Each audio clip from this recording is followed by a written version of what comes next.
So you've gone to a live online event or maybe even an in-person event, and there's a message area or a list of people that were there.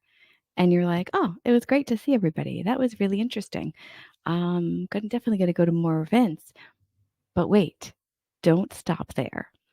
There's a really fun way that you can connect with people from that event that's not creepy or intrusive and that can expand your network in that content area and possibly grow your audience.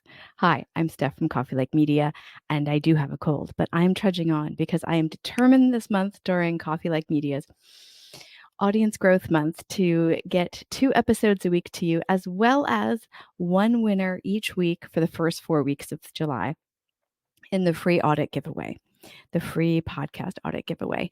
I will have links wherever you're consuming this for you to go and check out what that is all about. But on Mondays at 6 p.m. my time in Copenhagen and 12 in New York in the US, I am giving away one free audit. So go check that out and enter. If you have a podcast, you are eligible. It's that simple. Okay, so here's what I'm going to talk about today. I love meeting new people. I love meeting new people who like geeking out about the same things I do. But, and over the years, I've learned some tips and tricks on how to follow up with people I've met, or at least we're in the same room, virtual or otherwise, during events in my topic area. So I need to show you this because this is a visual. If you're following along on YouTube, please do like and subscribe to the channel. Like the video, subscribe to the channel. If you're listening to this in audio, don't worry, I'm going to visually walk you through everything I'm doing because this is a multimedia media experience. I can't speak and my throat is rough. Meh. So be it. Okay, so here's the deal. And I'm going to use an example on something I literally just finished watching. I just watched this video, and because I am so not feeling well, I'm actually going to remove myself from the screen while I share this with you. Okay, so I just watched this video put on by Libsyn. I can't speak right now. Elsie Escobar was hosting, yay! And Christopher Penn from the Marketing with Coffee, I believe is the name of his podcast. I've heard of it so many times. Hold on. Marketing Over Coffee is the name of his podcast. And he's got a long history with AI. And they talked about, as you can imagine from the title, AI in podcasting, the good, the bad, and the ugly. There's a lot to unpack with this, and I'm not going to go over all of this. Actually, I'm going to unpack one particular moment from all of this in my AI and podcasting newsletter at aiandpodcasting.substack.com, probably next week. Coming soon. But right now, what I want to focus on is over there on the right-hand side, over here in this chat room. I already watched this, so I'm at the end of the video. But see, if you start at the beginning of the video, do you see on the left-hand side? There's no chat yet. You want to, on YouTube, you want to go to not just top chat, but live chat replay. Then as the video goes on, and many of you know this, but as the video goes on, you'll see more and more chat in there. What I like to do is go all the way to the end, but not to the end while it's playing, because then it'll go to the next video. And then over on the right-hand side in the live chat replay, you can see the names of people that are chatting. Now, you'll see Libsyn at the end a lot because they're dropping a lot of links on things they've mentioned. So go up from there.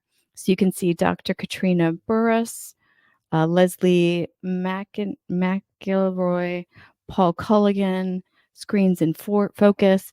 So sometimes people's screen names can help you find them on the social media platform that you're on.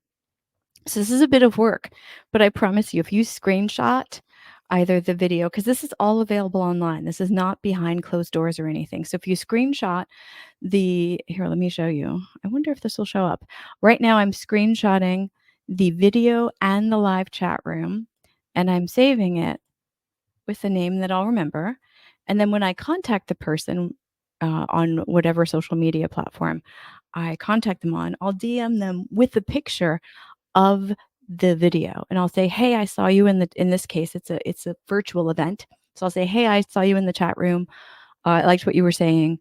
would love to connect and geek out about this and or follow what you're doing with it. Or maybe I'll ask them a question. If what they're saying in the chat room leads to a question I genuinely have, I'll just ask them a question. Hey, I saw you in the chat room, curious about this. And then I'll ask the question. If it's more of just that they were in there and they were commenting that they really enjoyed it, I'll be like, hey, saw you in the chat room, curious what your biggest takeaway was, or something like that. So let me show you how to do this. See, Paul Culligan, I think I already follow him. So I'm mostly on LinkedIn with little bits of Instagram. So, oh, I'm not following him. Okay, this is a good example then. So obviously, you need to actually connect to them first. Can I add a note? I can. Would love to geek out about AI and podcasting. Actually, I'm typing this too fast because. So I'm typing, saw you in the chat room. Let me finish that sentence. I was typing too fast because I wanted to get this done, but for the audio listeners, let me show you what I'm doing. I said, saw you in the chat room of Libsyn's recent AI live event with Christopher and Elsie. Would love to geek out about AI and podcasting stuff. We've actually run into each other, and I think we were actually on a panel together a while ago, long time ago. So I'm definitely going to leave a message. Told that if you leave a message, people are more likely to connect. I haven't had that many people not connect on LinkedIn, to be honest. So I'm not too worried about that. But just in case, left a message. Now let's go find somebody I don't know. Let's Dr. Scarlet Smash. I'm guessing that's maybe not her name. I don't know. Let's go back to LinkedIn. Oh, here we go. So back on here, Dr. Scarlet Smash. And you can even, did you see that? I can even highlight the name because I am most likely going to misspell names. So let's go back to LinkedIn and see if that's a real name or just oh my gosh, there it is.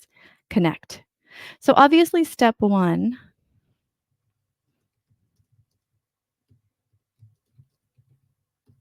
I'm writing the same message that I wrote to Paul. I probably should have copied it and saved it somewhere and just copied and pasted because it is kind of the same thing. I'm connecting over something similar.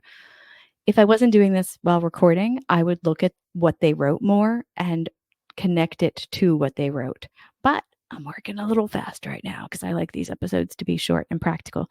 So saw you in the of Libsyn's AI and podcasting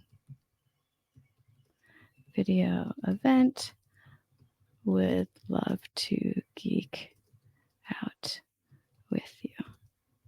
Stuff. Okay, this time I am copying it. I'm pasting it somewhere. I can grab it real quick. Should I find... There we go. Should I find something else? Send. So clearly this is a two-parter, right? You have to go in there and first connect with people depending on the social media platform that you're using. And then step two is to remember to go back and see if they connected with you and then send them more of a message. But if you're sending a message in the initial connection, like I'm doing here, generally people will reply back when they connect, generally. But so it really depends on the platform that you're doing this on. Anyway, obviously read through the comments a little, like take more time with it than I'm doing right here because I'm just connecting to share this with you. So read through the comments a little bit more when you leave a initial message with them, connect it to what they wrote, leave, if you can, the attachment of the event because people will recognize it and go, oh yeah, I really like that event. Unless they didn't, in which case they'll be like, man, that was terrible. And you still have something to talk about. So just use these live chat rooms are amazing because there's people in there that leave comments all the time and you can follow up on the comments, copy and paste and try to find them elsewhere. oftentimes podcasters use the same username in multiple places. So if you can't find them in a social media platform, just Google them. Sometimes they'll use the same username in different places, but not necessarily all of them. So you might be able to find them. Sometimes I've even done like the username that they had on YouTube, live in that chat room, and then podcasting after that, just to kind of narrow down the search. Especially also do that with someone that has a common name. That'll narrow it down so you can Google who they are and find them. Podcasters are pretty easy to find, to be quite honest with you. We want to be found. You know this. So it's not that hard to do this with people that have podcasts. I'm sure in other industries it would be a little more difficult to find people, but in podcasting, we live to be found. So this is not that difficult. So again, depending on the platform that you want to connect to people on, it could be a two-parter. For me on LinkedIn, it definitely is. And so I'm going to put a note in my calendar, like say 3, 4 days from now, maybe the end of next week, because this week's a little busy for me. So at the end of next week on Friday, I tend to do a lot of networking stuff. So I'll go back in on Friday, see if they accepted my connections, and then I'll start seeing if I can get a conversation going and just chat as normal. Start to talk about the conversation. If they mention anything connected to my AI and podcasting things that I've done, I might drop an episode, but I'm definitely not going to start with that because I'm not there just to get listeners. I'm there to talk about the content. And then if they happen to be interested in that, then that's fine too, of course. I mean, I'm here to grow my audience, but bigger than just growing my audience, I'm here to grow my network. I'm here to grow my community of people who are talking about the same things. And in the case of this example, it's about AI and podcasting, using AI within the podcasting space. That's that particular realm of folks that I'm trying to get connected to. I never want to be super pushy with them and make them listen to my stuff because that's not what the podcast is there for. That's a little honeypot that'll attract a different group of folks, and it's always in my profile. So if they look at my profile before they connect with me and they think, "Oh, that sounds interesting," they're going to go to it anyway. So generally speaking, the conversations I have in the DMs that come from these kinds of outreaches generally revolve around the content area, and then they'll see my link and stuff anyway. So I don't usually have to actually share a particular episode or a newsletter or something like that. It usually comes out organically. If it doesn't, I might suggest one, and sometimes I might not, because once somebody connects with you, they'll generally kind of be keeping an eye out for your posts for a while and go, oh, okay. And they'll see your posts, and your posts will lead to the different things.